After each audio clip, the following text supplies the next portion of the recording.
Welcome back to the Bolt Podcast. I'm Todd Birch, your guide on this exciting journey of personal growth and leadership, where my guests and I will share personal stories from our transformational journeys of how small changes can lead to massive results.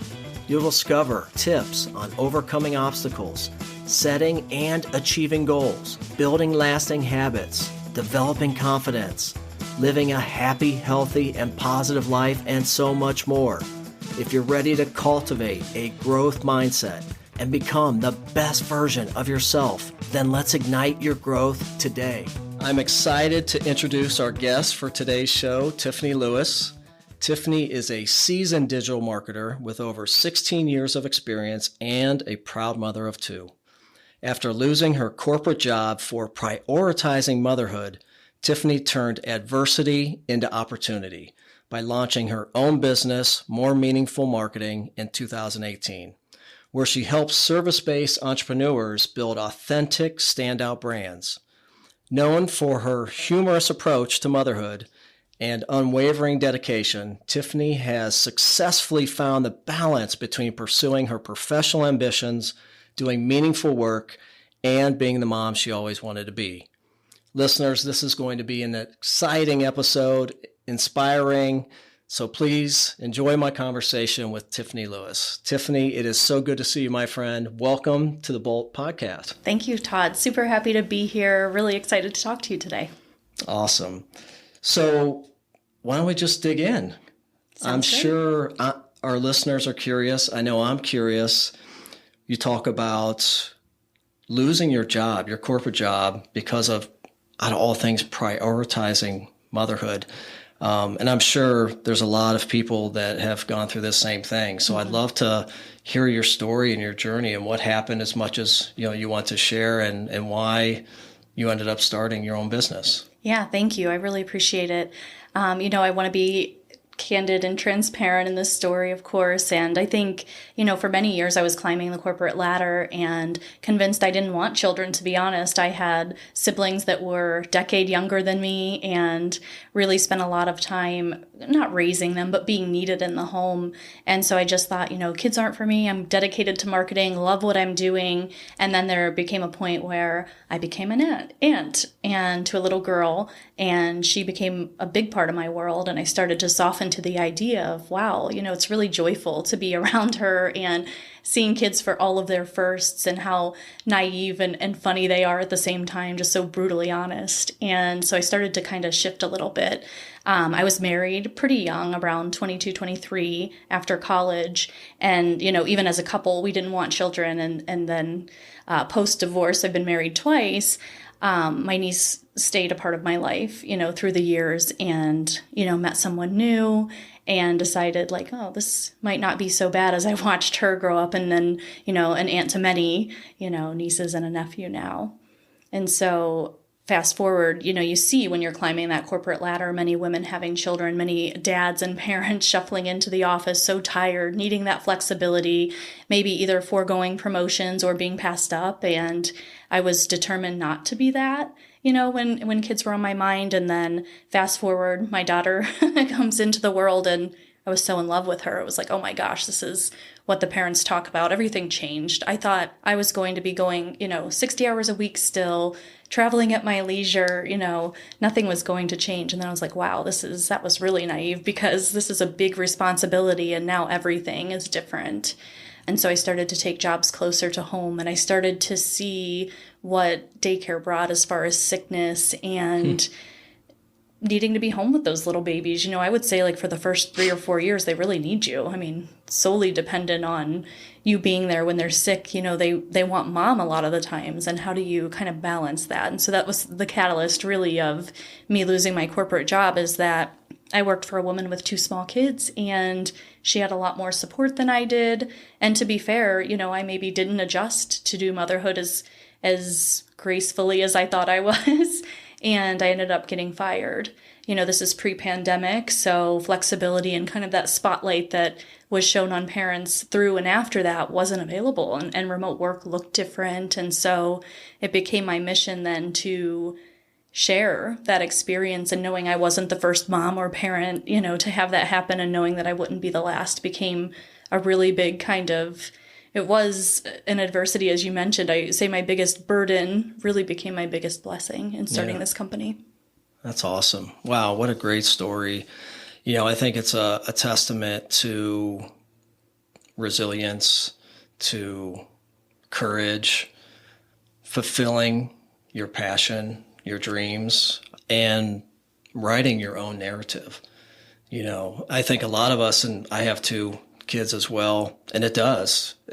You can't explain it until you go through it, right? And I think being naive, a lot of us are naive about what that responsibility is. It is the most challenging and most important and most humbling leadership role that we'll ever have. And, obviously I'm a male, so I can't speak to being a mother and what that's like and going through that whole process. But I've been married twice, and, so I can relate to some degree. And I've had a lot of females around me in the workplace and on my team and in my business. And I've seen them have their first kids and the challenges that they've went through and endured. And as an owner and leader, trying to be and lead with empathy.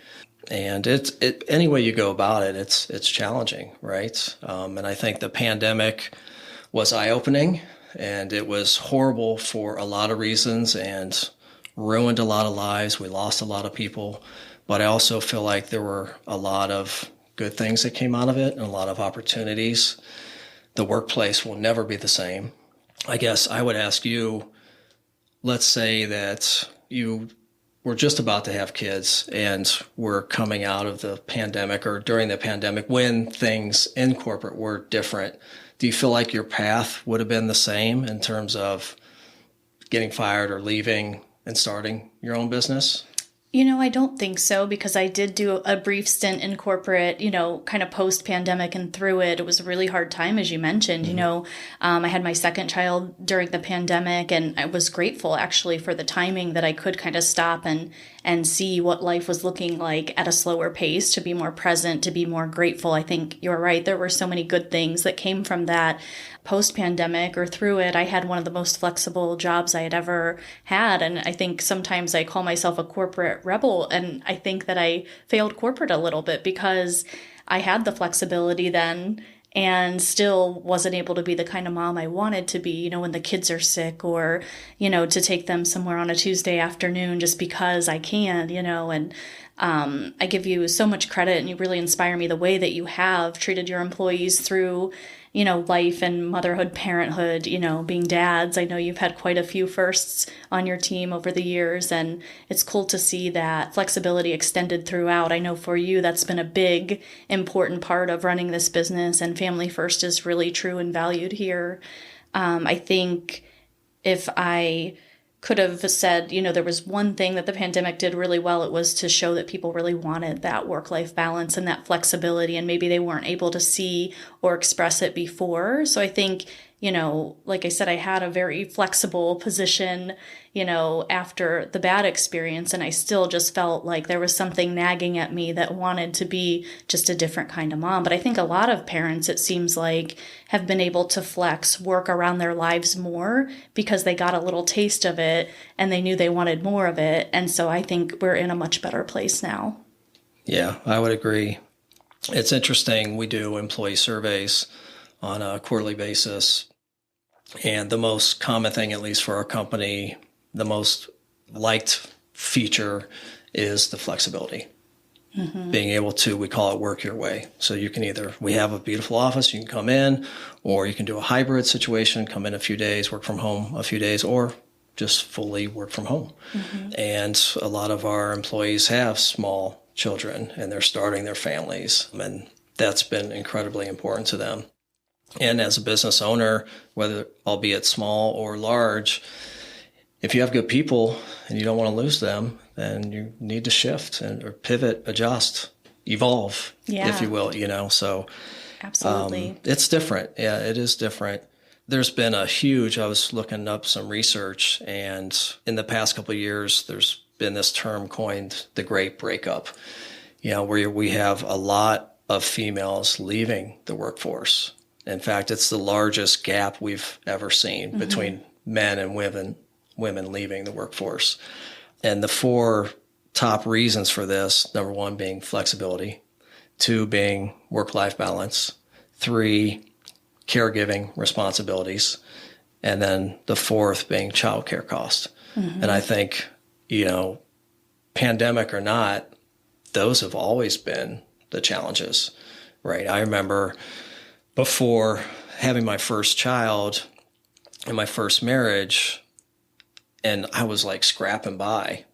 Our family was just trying to get by. I was still working a blue-collar job, going to school full-time. My wife at the time was a waitress, second shift, so we tapped each other out. Like I did first shift, I come home, she'd go to second, so we never saw each other, but we couldn't afford daycare. It's tough. It's tough. And if you're trying to really build something for yourself, which, a lot of us are, we go to school, we have a passion, we want to do good, provide for our family, but yet starting a family is a huge responsibility. So I don't know that there is a silver bullet, but I do believe that working for an employer who cares, who leads with empathy, and who's actually been there, right? Because it's really hard if you don't have kids to relate to that, that bond and wanting to be there. And when they're young, they need their parents, right? And I know I'm not, talking down on people who send their kids to childcare. I did that as well. And it's just the season of life and your situation, right? But at the end of the day, the flexibility is huge either way, right? Because the kids are going to be sick, whether they go to daycare or not. They're going to bring home stuff from school or preschool or kindergarten. And then you need to be flexible, and your day is going to have to pivot, regardless of the role you're in, whether you're, a producer or if you're in a director, VP, C-level role. So it's challenging. It's challenging, but your story is really inspiring.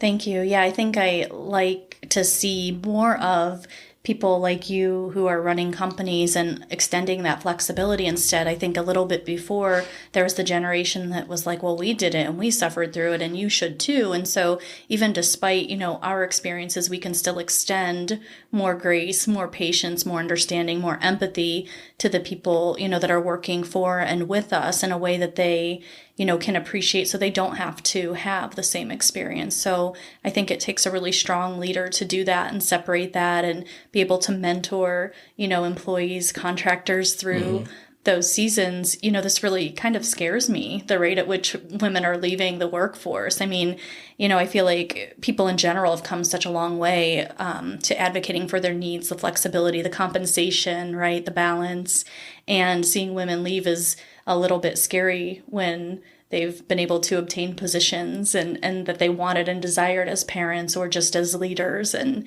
seeing that kind of shift seems a little bit like it could set us back. Even despite being an entrepreneur, I'm a big supporter of just empowering and encouraging others, especially working moms, women that are having these experiences. We still have childcare in our home. We have ever since I left corporate. And sometimes that has been a judgment by family or friends. You're home working. Why aren't you just keeping them there? I'm like, have you ever tried to work with a 2-year-old? It's not a cakewalk, and it's not like they're just gonna go play in a corner for 2 hours. That never happens. Right. Like if you're in the vicinity, they want you. Sure, yeah. And personally, I've tried it all ways. I've worked from home full-time, part-time, stayed at home with the kids. I have, had the business, worked full-time, part-time, full-time entrepreneur, and it is really hard, I think, to curb those ambitions when you have children. For some people, there are people who maybe can't do childcare, so they flex their home situation. Either they need to work or they're happier. I think we don't give enough weight to fulfillment for ourselves, especially when we become parents. I saw my mom make such tremendous sacrifices, and I mean, it's kind of a silly thing, but she had braces in her 50s, and I just thought like, oh, that's interesting. I never knew she didn't like her teeth. Well, we all had braces, and so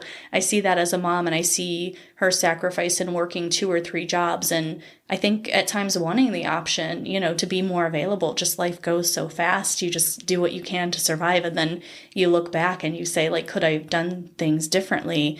And I think that's one of my biggest motivations, is that no matter what I choose in motherhood and work, I don't want to regret the majority, of the decisions. I think as parents, we end up with regrets no matter what. But if we can be a little more intentional, have the right mindset, have goals that are aligned with our family, our future, our work, it can really help us to be more well-rounded. I'm a better mom when I have this company and when I'm working and flexing that mental muscle at the end of the day than when I have a lot of like unfulfilled needs, whether that's work or the gym or, just some self-care. It's like, gosh, all of that sacrifice. I think we've seen the effects of that. So that's a huge motivator for me to not lose my ambition and still show the kids that work is important and really that you get to choose what life looks like. I don't want to be at the desperation of the dollar all the time. Right.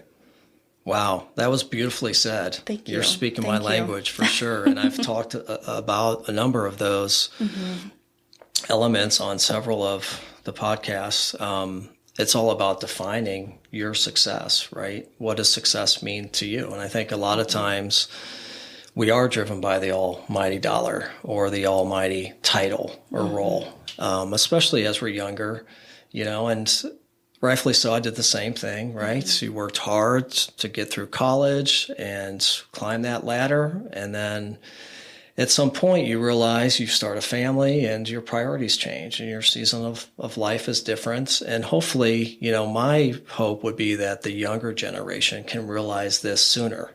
To your point about your mom or even my folks looking back saying, did I have regrets? A lot of people get to that point late in their career or even retirement and look back and say, oh, damn, like I missed out on many important events in my kid's life. Or maybe they had a passion or a hobby that they never pursued because they were working 60, 70 hours a week.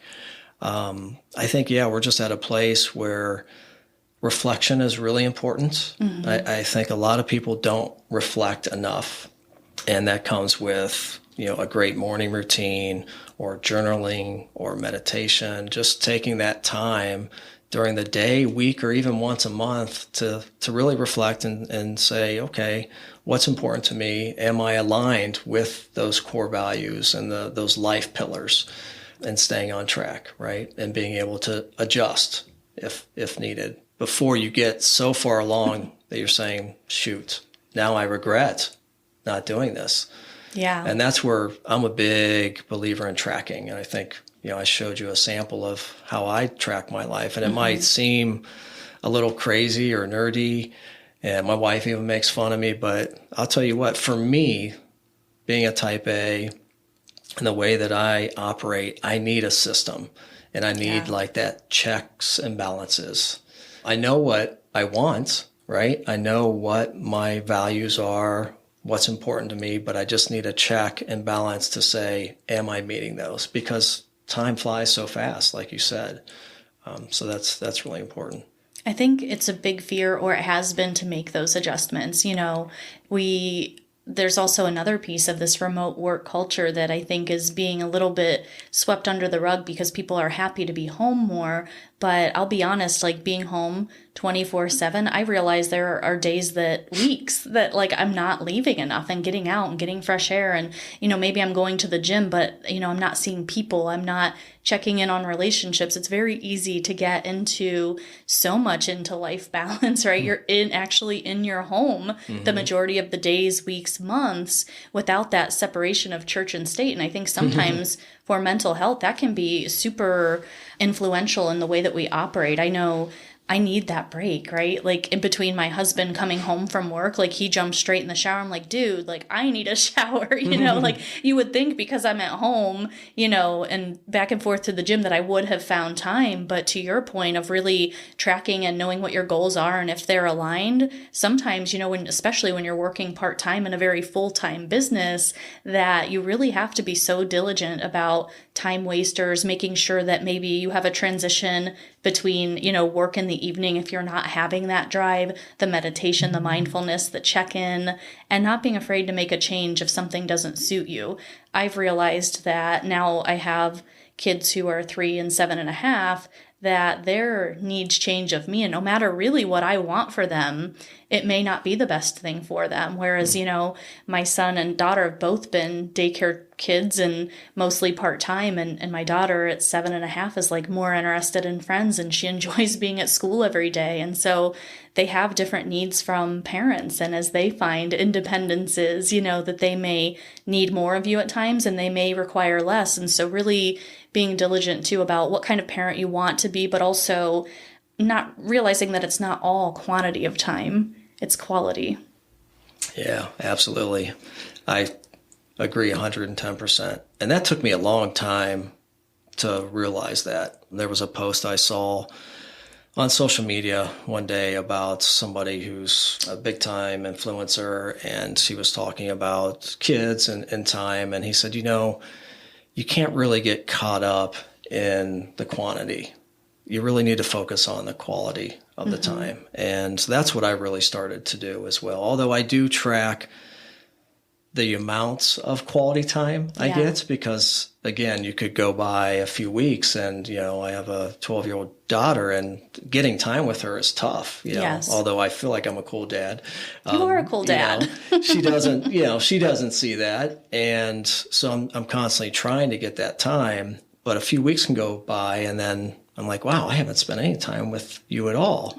But I'm tracking it so I can see that pattern. And I'm like, you know what? I'm going to maybe pivot or come from a different lens or perspective or try something different, And like you said, the kids' needs change and what their interests are. So finding something that she can relate to, that I can relate to, that we can bond over is always a good thing. But it's tricky.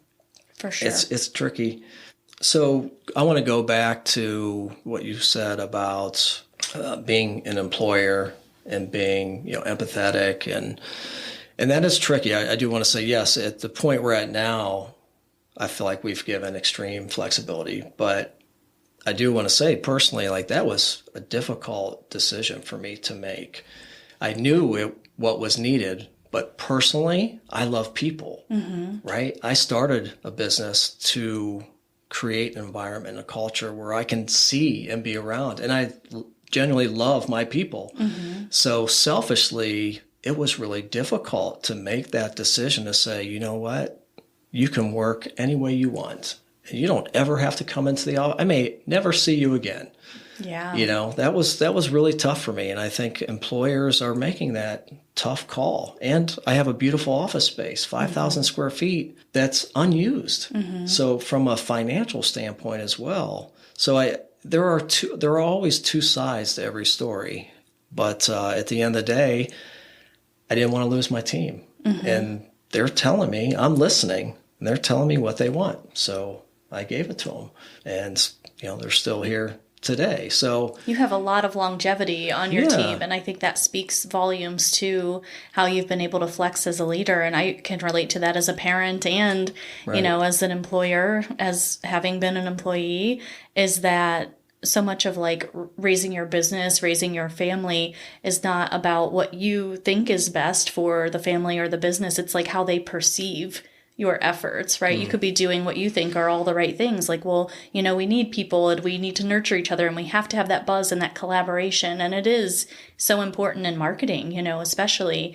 And then, letting people kind of make their decision of what works for them can be hard, especially as parents too. Watching our kids make decisions, it's a lot of holding on and letting go. And I remember you wrestling with that decision, and we've known each other for quite some time. And it's selfless, to be able to look and understand what the employees need, but that doesn't mean it doesn't contradict your spirit of what you feel like you need. It's right. To your point, a balance of, the push and pull. Right. So I want to go back to the business, more meaningful marketing. First off, congrats. Over 6 years now. Yeah, thank you. 50% of small businesses don't make it past 5 years. So that's a huge accomplishment. So good for you. Thank you. Sorry, taking a stand and going for it, but also, obviously you're doing good things. So tell us a little bit about your business and the type of work that you do, the clients that you serve. Yeah, thank you. So, when I started the business, it was really like I think so many, women and men just in the workforce thinking, how do I get more time back? And so, loving marketing, I was really in the technical side, engineering, automation, manufacturing operations, and very B2B. I was really missing the B2C side. But, in marketing, sometimes that's not as well paid. And so I did chase money at that point in my career. And having my daughter, I just thought, I make this joke like I would have lived in a cardboard box, but I didn't know if my husband would still love me. So more meaningful marketing was about really getting to the heart of marketing and being able to still thrive professionally while raising a family. And it's really about less technical and just more empathy, to your point, more caring, more personal branding, getting to the root of what makes a business owner start a business, maintain a business, grow a business, and getting those like little golden nuggets that maybe not everyone is talking about. And I mostly work with women, but I think that's because there's like a vulnerability tied to the work that we do together is, okay, you have your products, your services, your offerings, but who are you as a person and who are you as a leader and a parent, and how do you differentiate in a market? I worked with a lot of real estate agents early, and I thought like, they can sell homes. Why are they coming to me, for marketing? And I didn't want to rock the boat, but it was like a burning question. And I found out, that like the more seasoned agents were salespeople, but the newer ones coming in were relationship people. And they were very focused there. And real estate became very saturated through the pandemic as the housing market was hot, inventory was low, and people were really looking for a way, agents specifically, to differentiate what they were doing. Anyone with a license can help you buy or sell a home, but what's different about you, how you operate, the brokerage you're a part of, are you a solo agent? How do you do business? That makes all the difference in a world with,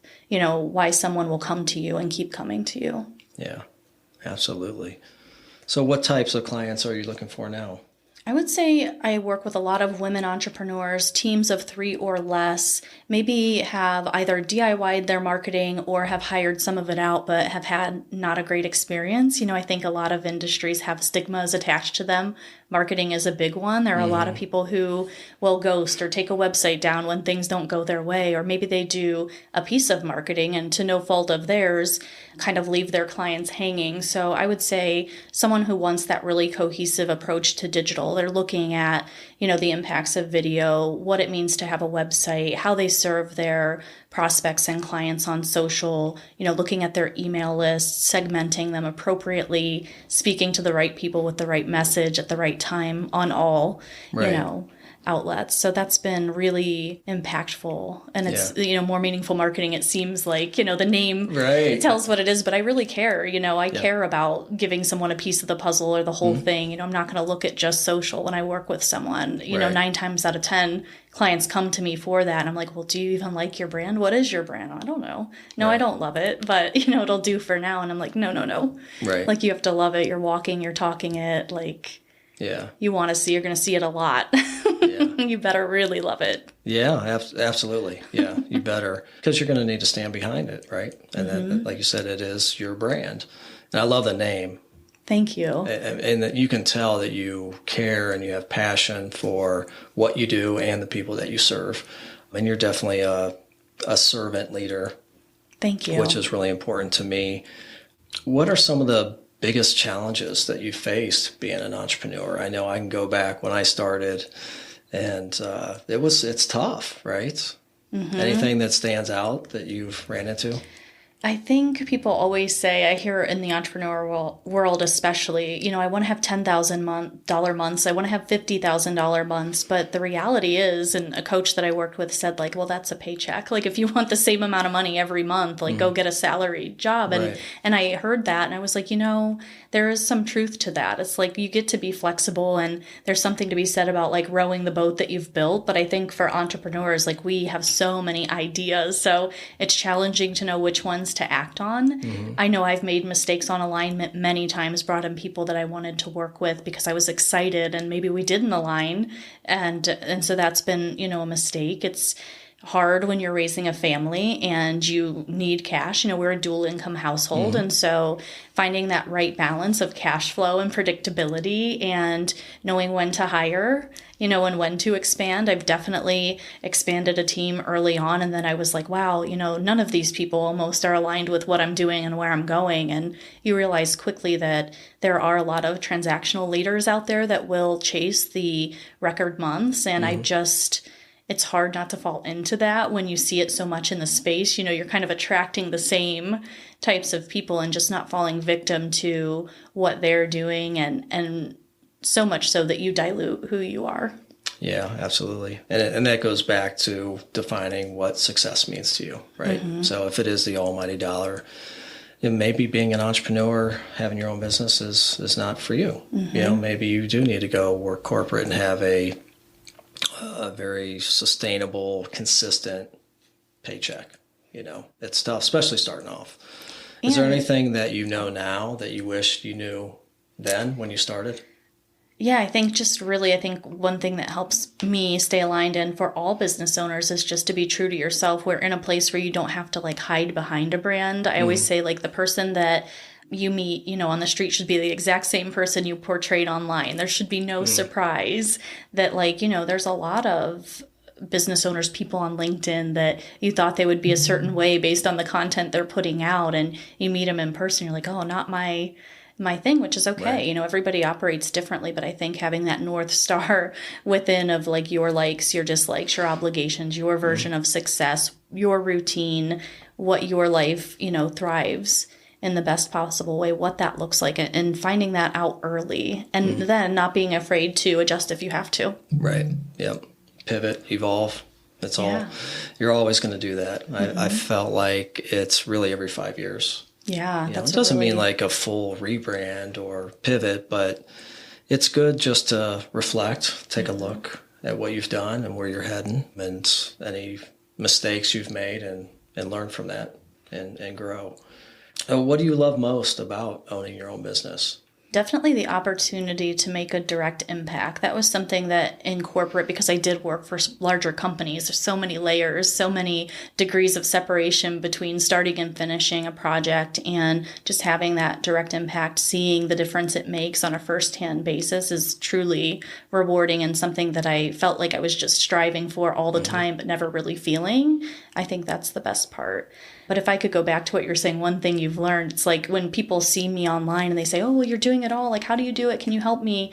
And over the years, I've realized different people have different seasons of life, different circumstances. They may be a single income home, right? You have to know things about benefits, what that looks like for you and your family, what kind of stable income you have, what assets you have, how many months you can survive if you don't make another dollar. Those are real conversations to be had. And so, do you have multiple properties you want to own and maintain? There are all these life decisions. So, if you look at someone and you really want to be like that, ask them to be transparent, answer those hard questions, find someone you're comfortable with doing that, and have a mentor that can kind of dissect that on a really realistic basis for your personal circumstance. Yeah, absolutely. I mean, that all goes into the business plan, right?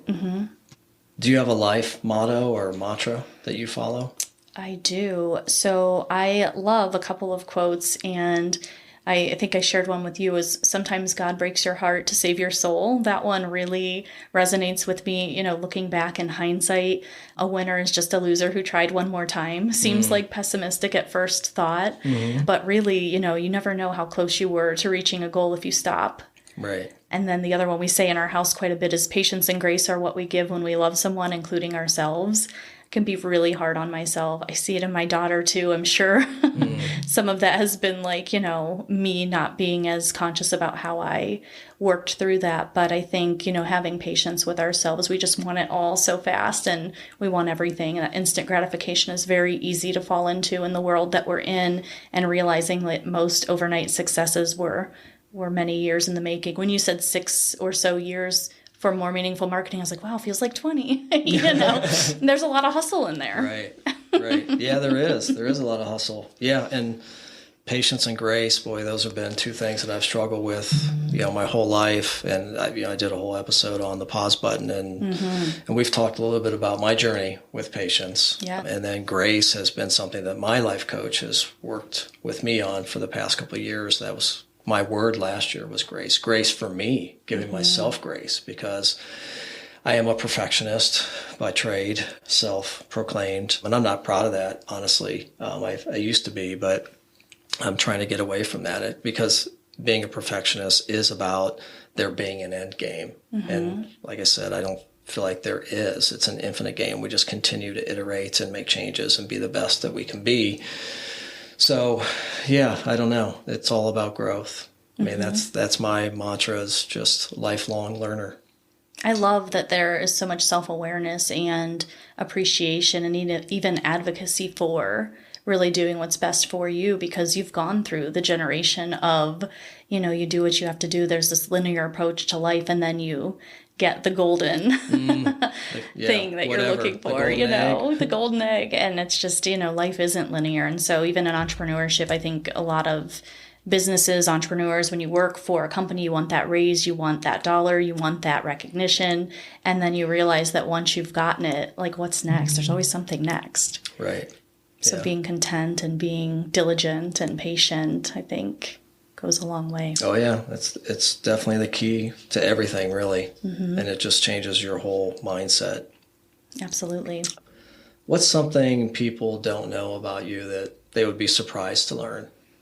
Oh, that's a really good one. I love to be outside. That may not surprise people. I live in Ohio, and I would prefer to live somewhere where there are seasons, but I love to be outside. We're a big family who likes to adventure, bike, hike, be out on the trails. I think when I had children, I was like, gosh, I'm never going to get back to the things I love again, but it takes a little more planning and a little more practice. But I really enjoy doing bike rides, especially. We have some beautiful trails here. We even go with my parents, so they're in on it. We do a lot of family outings. That's something that I really enjoy and hope to, create almost like a tradition, that we do more with our parents and the kids. I can't even vacation without my kids. Like, we went to Denver and we took a nanny.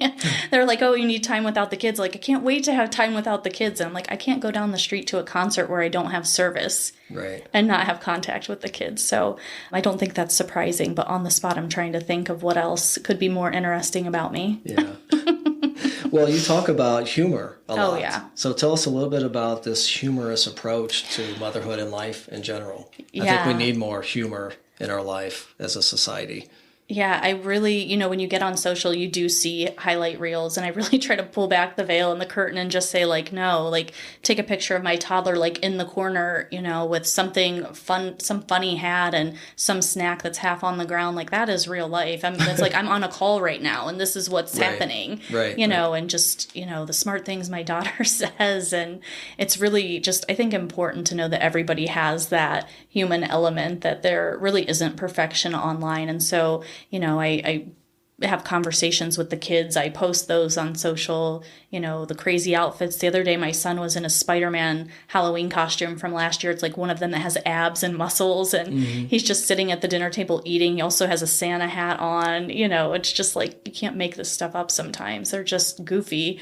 My son the other day, I'm like, last one to get ready is a rotten egg, because, they're moving like sloths in the morning. I'm like, we don't have time. You guys got to get on the bus and go. And he just stands there like in his little underwear, and he's like walking around. I'm like, you're going to be the rotten egg. Like, come on, this means hurry. And he just stops and he's like, well, I want to be the rotten egg. I'm like, oh my gosh, you do? Okay, well, that hasn't worked since. He wants to be the rotten egg. Yeah, that's funny. And kids are great for a number of reasons, but one, they just keep us humble. And I think one of the things that we lose as we get into our careers, and being professionals and even parents, is that we lose that childlike presence within us. We're in a box and we take everything so serious. If there's a practice by Shirzad Chamine in the Positive Intelligence Program where he asks you to go find a picture of your childhood where you were like truly happy. And for me, it's like playing baseball. I loved baseball, and I would cry when it rained and the game would get rained out. But I can go back to that and see that smile and that joy and picture that day and really try to represent that now in my life, in the day that's coming up. So I think if we just can relate and go back to our childhood every now and then and remember those moments and try to bring that in, it'll make us a little bit different, a little bit more easygoing. Mm-hmm. I saw a quote a while back that said, if you want to know everything there is to know about life, ask a 6-year-old. And I thought that's such a great, message to think about how much we grow past that point in our life, and being able to tap into it with joy and childlike, excitement, I think is important. I don't remember the in-between days as a kid. I remember the memories. I remember the Disney trip. I remember, sports and my parents being present. I don't know if I remember the in-between days. I find it hard to play as a parent. Like, I'm an older mom, and I'm like, I don't want to play Play-Doh, the mess, and it's hard sometimes to tap into that like moment, find the moment and enjoy the moment. Right. I think there's this like misconception that all parents are down on the floor playing with their kids 24/7 because that's what we're seeing on Instagram. But really, we're just trying to feed them and get them to bed at a reasonable time so we all get some rest. Right. And brush their teeth. Oh, yeah, that one.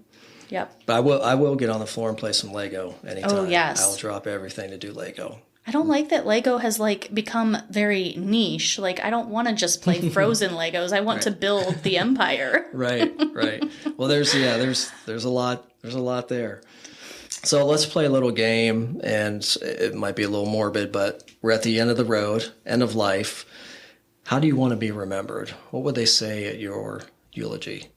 Yeah, I mean, this is a big one for me. I definitely want to leave my kids with more financial literacy than I had, and to have a really good foundation. But I do want to be remembered as someone who was able to be good at work and life and happy doing it and balanced doing it. Yeah, that's awesome. I love that.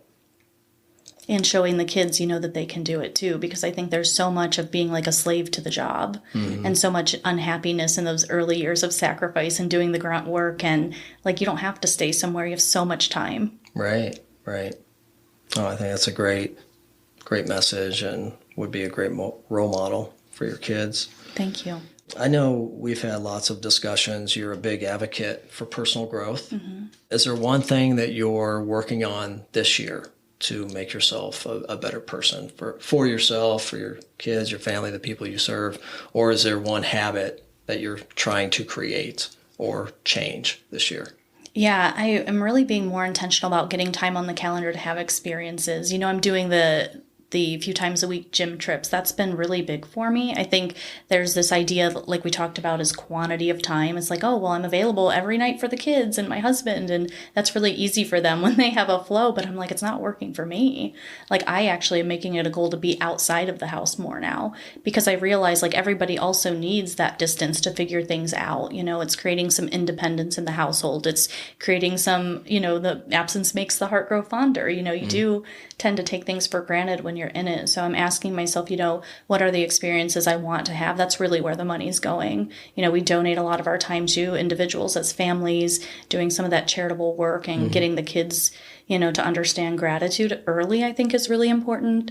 I went without as a kid, and so that's a big motivation for me to not overgive to them. It's a balance, but to understand that, there's a difference for people in the way that they grow up, and that we do want to be thankful for what we have. Yeah, absolutely. Well, there's a lot of great messages in there, especially the gratitude one. Mm-hmm. And it's tough. I didn't grow up with much either. My parents worked 2 jobs their whole life, trying to just give us some decent things, and a decent education. And it's tough because I have the means now, and I could spoil my kids, but what message am I sending? I'm not helping them build any resilience. Yeah. It's almost like, I want to say a silver spoon, but in that same mantra. And it's tough. And especially when you're busy, it's just a lot easier to just keep them happy and just buy that $100 Lego set that really should be for Christmas. But hey, I want to get some time with my daughter. So if she really wants to do that, $100 is worth it. Yeah. Really, if I'm going to get a couple weekends working on this together, phone down, really intentional, and being present, it might be worth it. But I get you. That's a tough one.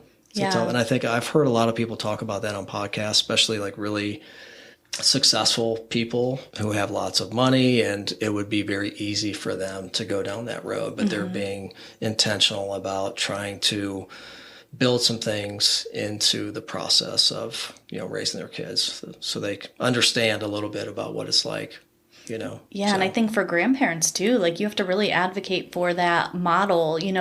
We grew up and we have more now, but like the grandparents are spoiling, and I've had to have conversations like, please take them somewhere. Let's all go somewhere together. They don't need another toy. Right. My daughter said this morning, I said, your room is a mess. We've got to work on that. And she's like, well, it's messy because I have too many toys. I'm like, what a bad problem to have. Oh boy. Wow.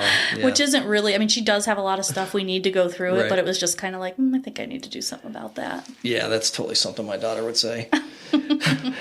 So coming to closing here, just a couple of quick kind of rapid fire questions. Yeah. What are some of your favorite books on marketing or personal growth that you'd like to share, recommend? Yeah, I think The Big Leap is always a big one. Like the central part of that book, and just the mental mindset and being ready for, I think so many people are ready for the quick success, but they don't have the foundational mindset stuff, in place, and just really being prepared to do that and what it requires. Okay. So that's a staple for me. I'm also a big Great Gatsby fan, classic, a lot of like classic literature types of books that I've been able to share with my niece who loves vintage libraries, and we venture out to those. Okay. Awesome. And is there one big takeaway that you want our listeners to learn today? What would that be? Yeah, I think find your version of happiness and balance. It doesn't have to look like everyone else's or anyone else's. It's not, a competition. Really, you, at the end of the day, have to be happy with what you've achieved. And that doesn't have anything to do, with everyone else. And I think that's a hard lesson. I think it's a lifelong lesson, but I think it's the most important. I know I want to be remembered as a happy wife and mom, and that can be challenging for me. So always being able and willing to make that pivot for yourself early and often if you have to. Yeah. Wow. Love that. Mic drop that and make that a quote. That's awesome. Thank you. Well, this has been great, Tiffany. How can people learn more about you and connect with you? Yeah, so my website's moremeaningfulmarketing.com. I'm on all the social platforms by the same name. Really excited. I have some free resources on my site and always open to conversation, client or not client. Love to meet people, love to network, and encourage and support. Awesome. Well, this has been really great. I appreciate you taking the time and to share your personal story with us. It's inspiring for me, and I hope it will be for our listeners as well.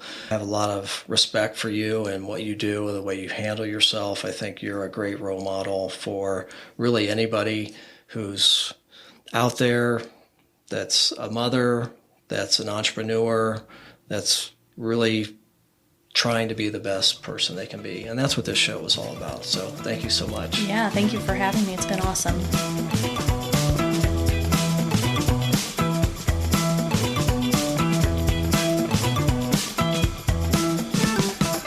Thank you so much for listening to this episode. You are on your way to growth, transformation, and joy. If you find this episode helpful, please like and share with your friends, and by all means, please leave a review. You can also view the show notes and subscribe to the Bolt newsletter at toddbirch.com.